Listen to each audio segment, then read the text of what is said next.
అందరికీ మరణాత మరణాత మరణాత.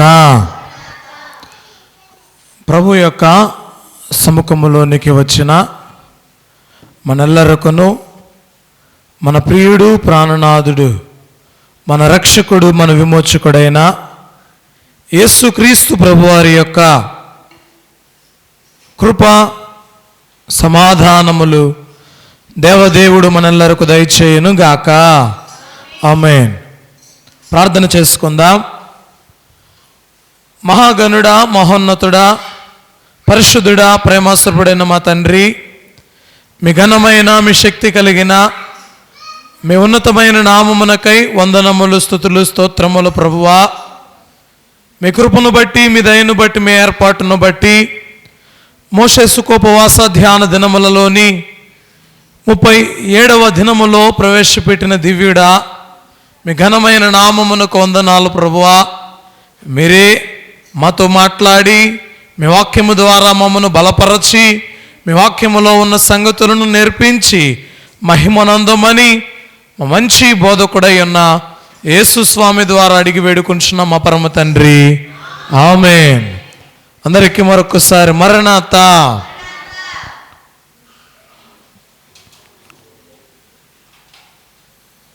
దేవుని యొక్క సన్నిధానములో గడిచిన దినములలో ప్రత్యక్ష గుడారము యొక్క ఉపకరణములను గురించి జ్ఞాపకము చేసుకొనుచు ఉన్నవారమై ఉన్నాం. బలిపీఠము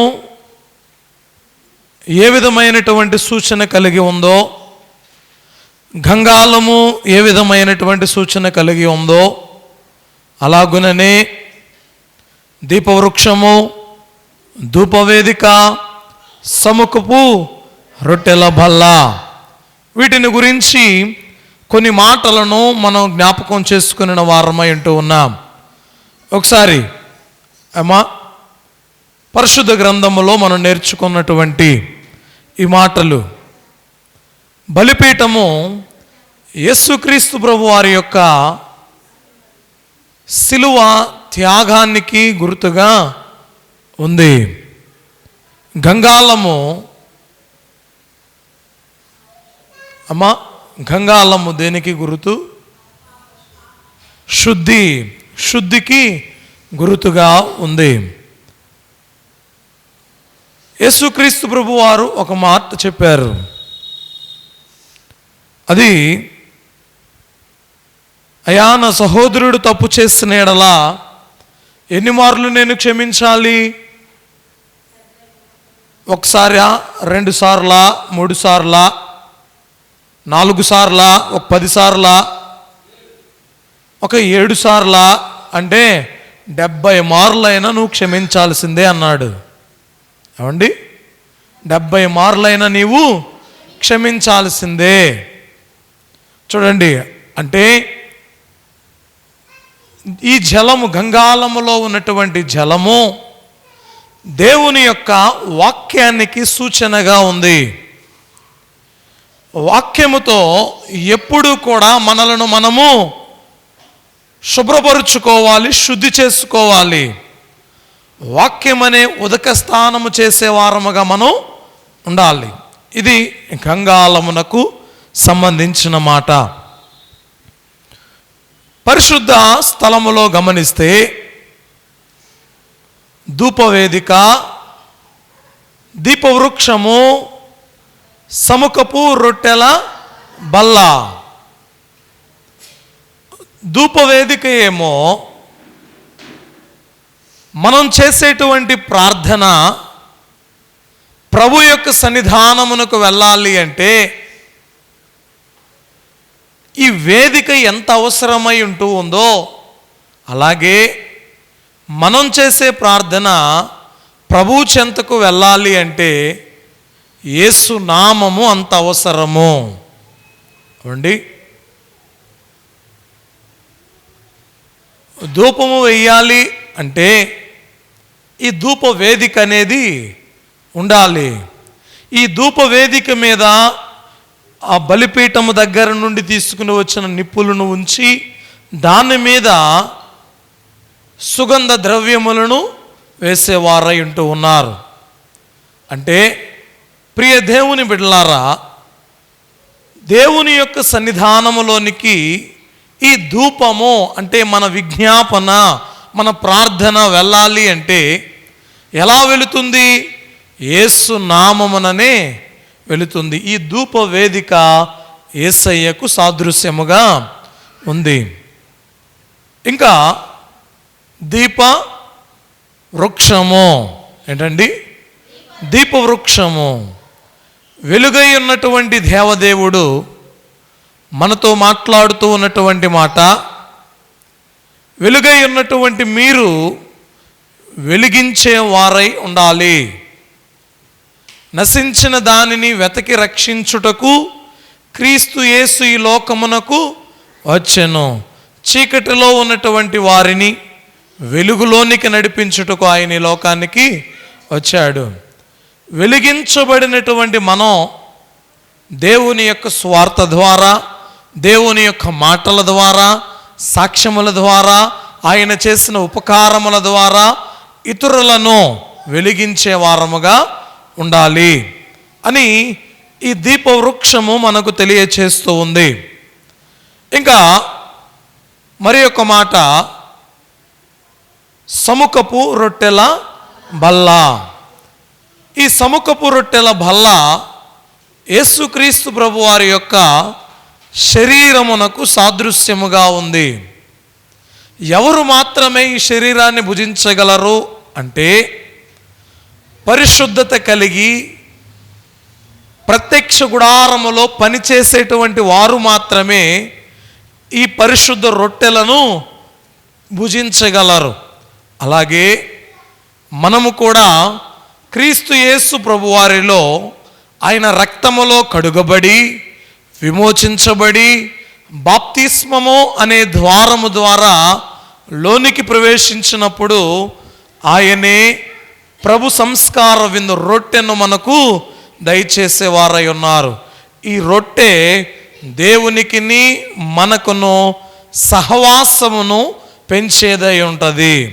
అమ్మా, వాక్యములో రాయబడిన మాట, ఎవడు నా శరీరమును తిని నా రక్తమును త్రాగునో వాడే నిత్య జీవమునకు వారసుడు అని వాక్య భాగాలలో మనం చూడగలుగుం. ప్రియ దేవుని బిడ్డలారా, అయితే నేటి దినాన రెండు విషయాలను నేర్చుకుందాం. ఒకటి సాక్ష్యపు మందసము మరియు కరుణా పీఠము. ఏంటండి? సాక్ష్యపు మందసము, కరుణా పీఠము. ఇది ఉంచబడినటువంటి స్థలము అతి పరిశుద్ధ స్థలము. ఈ అతి పరిశుద్ధ స్థలములో మందసం ఉంది. ఈ మందసము పై భాగాన కరుణాపీఠము ఉంది. కుడివైపున ఎడమ వైపున రెండు కెరూబులు ఉన్నాయి.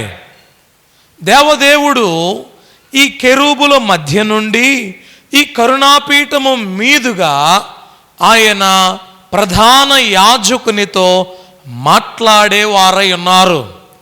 ప్రత్యక్ష గుడారము అంటే దేవుని యొక్క నివాస స్థలము. ఏంటండి? దేవుని యొక్క నివాస స్థలము. ఈ ప్రత్యక్ష గుడారములో ఈ అతి పరిశుద్ధ స్థలములోనికి ఒక ప్రధాన యాజకుడు తప్ప మిగిలిన వారికి ఇక్కడ నిషేధం. ఇంకెవరూ కూడా వెళ్ళడానికి వీల్లేదు. ఎందుకంటే ఈ ప్రత్యక్ష గుడారములో ఉన్న ఈ మందసాన్ని చూడాలి అన్నా, కరుణాపీఠాన్ని చూడాలి అన్నా, అక్కడ ఉన్నటువంటి కెరూబులను చూడాలి అన్నా మధ్యలో అడ్డు తెర అనేది ఒకటి ఉంది. ఏంటండి? అడ్డు తెర.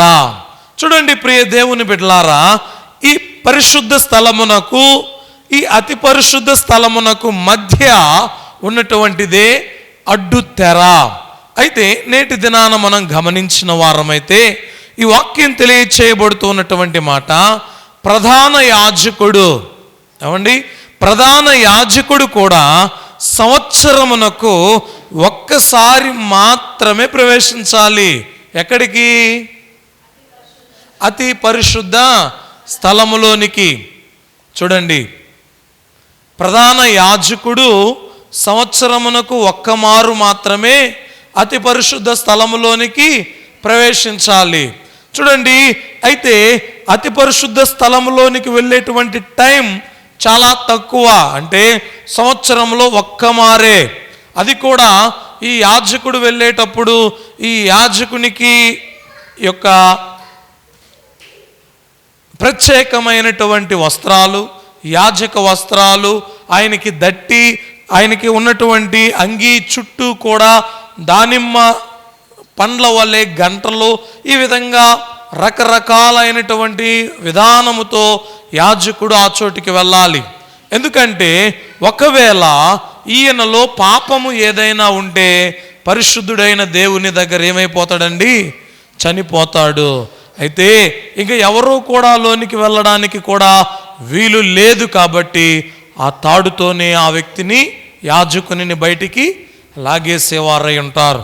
ఇలా జరిగేది.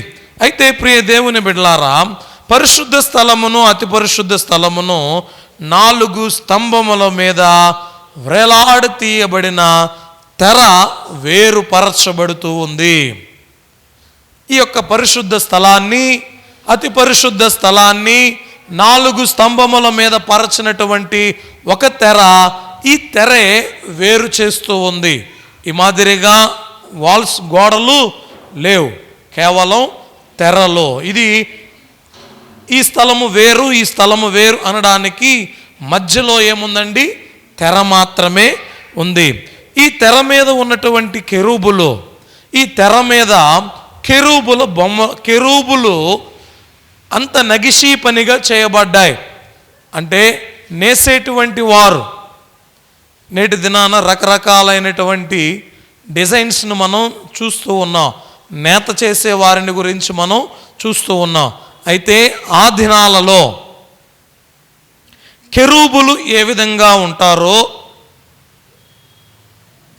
ఆ విధమైనటువంటి డిజైన్లో, ఆ విధముగా వారు ఈ తెరకు కెరూబుల బొమ్మలను తయారు చేశారు, ఉంచారు. ప్రియ దేవుని బిడ్డలారా, ఆలోచించండి. అంటే వారు చేసేటువంటి పనులు అప్పటిలోనే ఎలా ఉన్నాయో, అవండి, అప్పట్లోనే ఎలా ఉన్నాయో ఇంకా మనం గమనించిన వారమైతే, ఈ తెర మీద ఉన్నటువంటి కెరూబులు దేవుని సన్నిధి ఇక్కడ ఉన్నది అనడానికి సాదృశ్యంగా ఉంది. అమ్మా, దేనికి సాదృశ్యంగా ఉంది? దేవుని, ఇది దేవుని సన్నిధి అనడానికి సాదృశ్యం ఏంటి? ఈ తెర దగ్గర ఉన్నటువంటి ఈ కెరూబుల బొమ్మలు, ఈ కెరూబుల బొమ్మలు. వాక్యం చెబుతూ ఉన్నటువంటి మాటను మనం గమనిస్తే, నిబంధన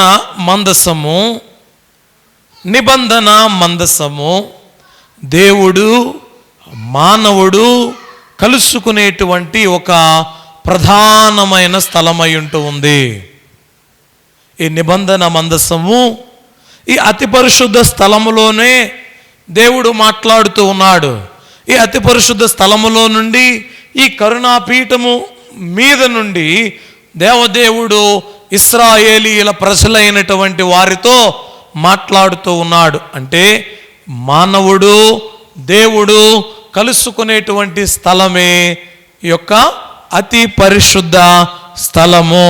ప్రియ దేవుని బిడ్డలారా, యేసుక్రీస్తు ప్రభు యొక్క శిలువ త్యాగము ద్వారా, యేసయ్య శిలువలో మరణించిన తరువాత ఏం జరిగింది అంటే, అమ్మా, ఈ అడ్డుతెర అనేది ఎప్పటి వరకు ఉంది?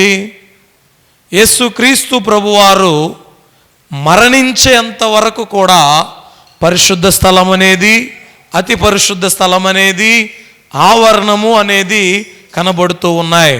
అయితే యేసుక్రీస్తు ప్రభువారు ఎప్పుడైతే శిలువలో ఆయన తన ఆత్మను తండ్రికి అప్పగించారో, దేవాలయపు తెర పై నుండి క్రిందకు చినిగింది. ఏం జరిగిందండి? పై నుండి క్రిందకి చినిగింది. అంటే ప్రియ దేవుని బిడ్డలారా, ఎప్పటి వరకు యేసుక్రీస్తు ప్రభువారు సిలువలో తన ప్రాణం అర్పించేంత వరకు కూడా దేవుని యొక్క సముఖములోనికి వెళ్ళి దేవునితో మాట్లాడేది, లేదా దేవుడు చెప్పేటువంటి మాటలు విని ఇశ్రాయేలీయులకు, యూదులకు చెప్పేది ఎవరయ్యా అంటే కేవలం ప్రధాన యాజకుడు మాత్రమే. కేవలం ప్రధాన యాజకుడు మాత్రమే. ఇక్కడ ఏముందో, ఇక్కడ ఏమున్నాయో ఇవన్నీ ఎవరికి తెలుసు? ప్రధాన యాజకుడికే తెలుసు, మిగతా ఎవరికి కూడా తెలియదు. అయితే ప్రియ దేవుని బిడ్డలారా, వాక్య భాగాలలో మనం గమనించిన వారమైతే ఈ అడ్డుతెర ఎప్పుడైతే చినిగిందో అప్పుడు ప్రవేశము అనేది మనందరికీ కూడా దొరికింది.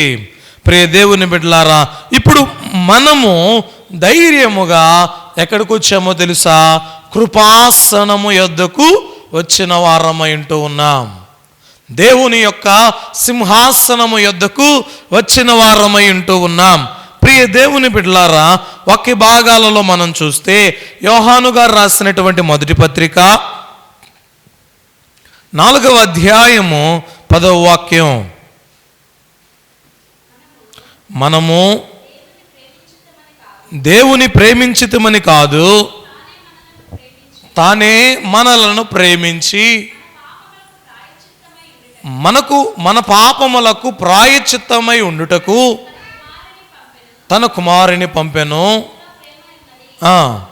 చూడండి, వాక్య భాగాలలో మనం గమనించిన వారమైతే వాక్యం తెలియచేస్తూ ఉన్నటువంటి మాట వాక్య భాగాలలో చూడండి. ప్రియ దేవుని బిడ్డలారా, మనము దేవునిని ప్రేమించితమని కాదు. అయ్యా నీవు ప్రేమించావు అని నీవు ఆయన దగ్గరకు వెళ్ళట్లా. ఆయనే నిన్ను ప్రేమించి మన పాపములకు ప్రాయశ్చిత్తమై ఉండుటకు తన కుమారుని పంపెను. ఏం చేశాడండి దేవుడు? ఏదెను వనములో దేవుని మాటను వినక, దేవుని ఆజ్ఞను ధిక్కరించి ఏదెను వనము నుండి బయటికి త్రోయబడినటువంటి మనలను మనం దేవునిని మరచిపోయాం. కానీ దేవుడు మానవునిని మరచిపోలా. దేవుడు మానవునిని మరువక ఆయన చేసినటువంటి పని ఏంటి అంటే మన పాపములు క్షమించబడుటకు, ఇదిగో ఏదెను వనములో నేను చేయొద్దన్న పని వీరు చేశారు. వీరి పాపం క్షమించబడాలి అంటే ఎలా క్షమించబడుద్ది అంటే తన కుమారుణ్ణి ఆయన ఈ లోకానికి పంపి, ఏమండి, తన కుమారుణ్ణి మన పాపములకు ప్రాయశ్చిత్తమైనటకు తన కుమారుణ్ణి పంపెను. ఇందులో ఏమున్నదండి? ప్రేమ ఉన్నది. అంటే మన పాపము క్షమించబడింది. ఎప్పుడైతే మనం క్షమించబడ్డామో ఇప్పుడు దేవునికి దూరస్థులమా దగ్గరస్థులమా? ఏమండి, అయ్యగారు కీర్తనలు అంటాడు, పాపంబో నరులాకో పాపంబో నరులాకో పరమాత్మోని మరుగో చేసెను అయ్యయ్యో, పరమాత్మోని మరుగో చేసెను అయ్యయ్యో. అమ్మా, ఏం మరుగు చేసిందంట దేవుణ్ణి? మనం చేసినటువంటి పాపమే అడ్డు తెరగా ఉండి దేవుని యొక్క సముఖమునకు మనం వెళ్ళనివ్వకుండా చేసింది. చూడండి, మానవుడు చేసినటువంటి పాపమును బట్టి మానవుడు పరిశుద్ధుడైనటువంటి దేవునిని చూడలేకపోతున్నాడు. పరిశుద్ధుడైన దేవుని యొక్క మాటలు వినలేకుండా ఉన్నాడు. పరిశుద్ధుడైన దేవుడు చెప్పేటువంటి పనులు చేయలేకుండా ఉన్నాడు. అయితే ఈ వాక్యం చెబుతూ ఉన్నటువంటి మాట, ఎప్పుడైతే మానవుడు తన పాపాన్ని యేసుక్రీస్తు ప్రభువారి దగ్గర ఒప్పుకుంటూ ఉన్నాడో మానవుడు క్షమించబడినవాడు. అంటే పాపం అనేది ఏమైపోయిందండి? ఉందా? తీసివేయబడిందా లేదా? అమ్మా, క్షమించబడిందా లేదా? చూడండి, మనం అయ్యగారు సంఘారాధనలో ఒక మాట రాశారు. ప్రియులారా, మనము పాపము లేనివారమని చెప్పుకుని ఎడల ఆయనను అబద్ధికునిగా చేయవారమవుదుము. ఏమండి, నేనేం పాపం చేశానయ్యా? నాలో ఏం పాపం ఉంది? నేను ఏదైనా తప్పిదం చేశానా అంటే మానవుడు జన్మత పాపి. వాక్యములో రాయబడిన మాట చూడండి. నాలో పాపమే లేదు అనుకుంటే ఎవరిని అబద్ధికునిగా చేస్తున్నట్లు? ప్రియులారా, నేను పాపము లేని వాడనని అనుకున్నవాడు ఏమో అమ్మా, ఎవరిని అబద్ధికునిగా చేస్తూ ఉన్నాడు? చూడండి, వాక్య భాగాలలో మనం గమనిస్తే దేవాతి దేవుడు అపరిమితమైనటువంటి కృపతో, అపరిమితమైనటువంటి ప్రేమతో ఆయన మనలను ప్రేమించి సంవత్సరానికి ఒక్కమారే నీవు నా దగ్గరకు వచ్చి మాట్లాడడం నాకు అంత ఇదిగా అనిపించట్లా. సంవత్సరానికి ఒక్కమారే ఎవరు వెళ్ళేవారు? యాజకుడైన, ప్రధాన యాజకుడైన అహరోను గారు మాత్రమే వెళ్ళి దేవుడు చెప్పేటువంటి మాటలు విని వచ్చేవారు.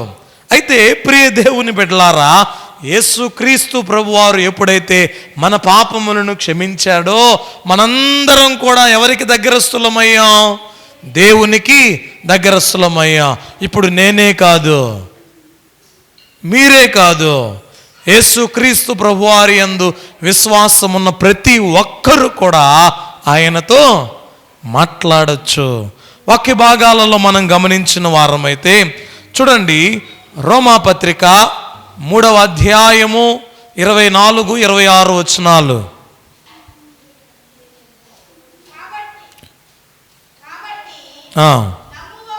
నమ్మువారు ఆయన కృపచేతనే క్రీస్తు యేసునందలి విమోచన ద్వారా ఉచితముగా నీతిమంతులని. చూడండి, వాక్యములో రాయబడిన మాట, నమ్మువారు ఆయన కృపచేతనే. ఏమండి, ఇప్పుడు దేవునిని నమ్మాం. దేవునిని నమ్మినటువంటి మనం ఆయన కృపచేతనే క్రీస్తు యేసునందలి విమోచనము ద్వారా ఉచితముగా నీతిమంతులమని తీర్చబడుచున్నాము. కేవలం మనం చేస్తూ ఉన్నది ఏంటో తెలుసా? ఇక్కడ గొర్రెపిల్ల తీసుకుని వచ్చి వధించడం జరగలేదు. ఇంకా దేవుని యొక్క సముఖములో చేరి మనము ధూపము, దీపవృక్షము, సముఖపు రొట్టె ఇవన్నీ కూడా ఏమీ లేవు. ఇక్కడ కేవలం ఒకటే, ఏంటి అంటే అది నమ్మువారు ఆయన కృపచేతనే. నమ్మాం, ఆయనే దేవదేవుడు అని మనం నమ్మాం. ఆయనే మన విమోచకుడు అని మనం నమ్మాం. ఆయనే మనలను పరమునకు చేర్చే పరమదేవుండు అని మనం నమ్మాం. ఈ లోకములో మన పాపమును క్షమించి పరిశుద్ధునిగా చేసే దేవుడు ఆయనే అని మనం నమ్మాం. అయితే ఆయన కృపచేతనే క్రీస్తు యేసునందలి విమోచనము ద్వారా ఉచితం, ఫ్రీ అండి. ఫ్రీగా మనందరం ఏమైపోయామో తెలుసా? ఏమండి, పాపాత్ములమయ్యామా, నీతిమంతులమయ్యామా? చెప్పండి, ఏమయ్యాం? నీతిమంతులం. ఎందుకండి నీతిమంతులం? ఎలా అయ్యాం? మా వాక్యాన్ని ఒకసారి చూడండి అందరూ, చదవండి. నమ్మువారు ఎవరండి? వీళ్ళంతా నమ్మువారు ఎవరు? ఇక్కడ కూర్చున్న మీరందరూ నమ్మారా, నమ్మలేదా? మనందరం యేసుక్రీస్తు ప్రభువారిని నమ్మామా, నమ్మలేదా? నమ్మాం. అయితే నమ్మిన వారమైనటువంటి మనం ఆయన కృపచేతనే క్రీస్తు యేసునందలి విమోచనము ద్వారా, చూడండి, ఆయన కృపచేతనే అంటే ఎవరండి ఆయన? ఆయన కృపచేతనే క్రీస్తు యేసు ద్వారా, క్రీస్తు యేసునందలి విమోచనము ద్వారా. అంటే ఆయన అంటే తండ్రి అయినటువంటి దేవుడు మన మీద కృప చూపించాడు కాబట్టే తన కుమారుని ఈ లోకానికి పంపి విమోచన అనేది మనకు కలుగ చేశాడు. అవండి, అర్థమవుతుందా? తండ్రి అయిన దేవుడు కృప చూపాడు కాబట్టే తన కుమారుడైనటువంటి యేసుక్రీస్తు ప్రభువారిని లోకమునకు పంపి మనందరినీ విమోచన కలిగించి ఇప్పుడు ఏం చేశాడండి? నీతిమంతులుగా చేశాడు, నీతిమంతులుగా చేశాడు. కాబట్టి ప్రియ దేవుని బిడ్డలారా, దేవుని యొక్క వాక్య భాగాలలో మనం చూస్తే కరుణాపీఠము దేవుని యొక్క అపరిమితమైనటువంటి కృపకు సాదృశ్యంగా ఉంది. ఆయన కృప, ఈ మాటను జ్ఞాపకం పెట్టుకోండి. ఈ వాక్యములో రాయబడిన మాట అదే.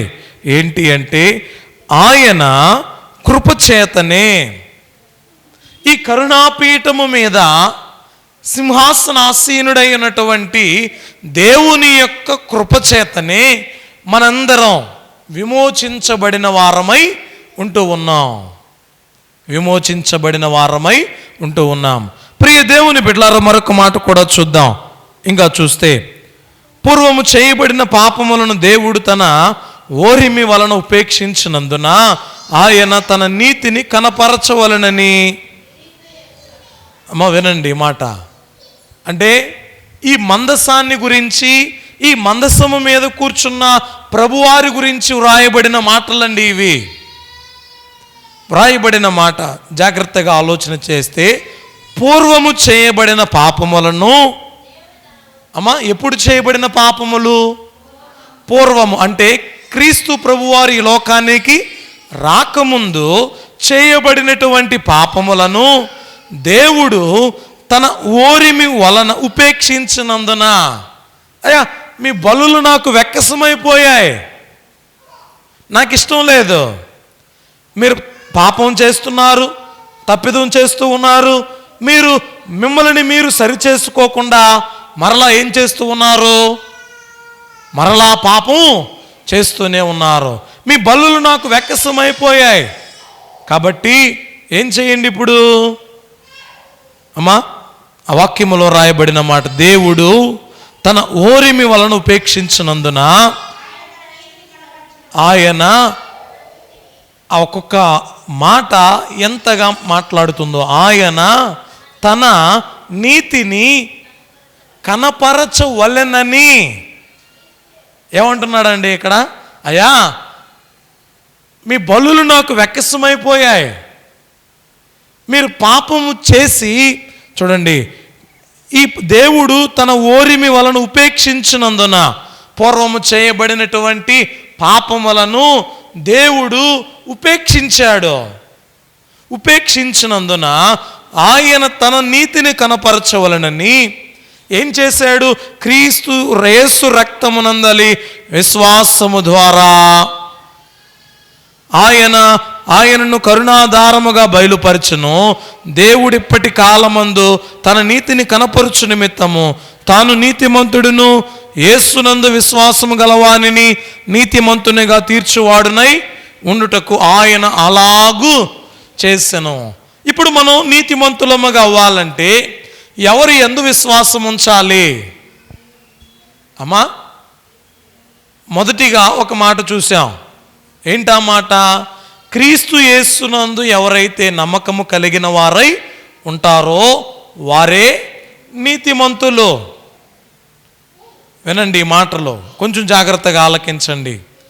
ఎవరు నీతిమంతులు అంటే, ఎవరైతే యేసుక్రీస్తు ప్రభువారి యందు నమ్మకము కలిగిన వారై ఉంటారో వారు నీతిమంతులు. రెండవదిగా దేవుడు చెబుతూ ఉన్నాడు, అయ్యా ఎవరైతే యేసుక్రీస్తు ప్రభువారి యందు విశ్వాసముంచుతారో వారిని నేను నీతిమంతులుగా తీరుస్తాను. ఈ మాటలు ఎవరు చెబుతున్నారు? పరమదేవుడే.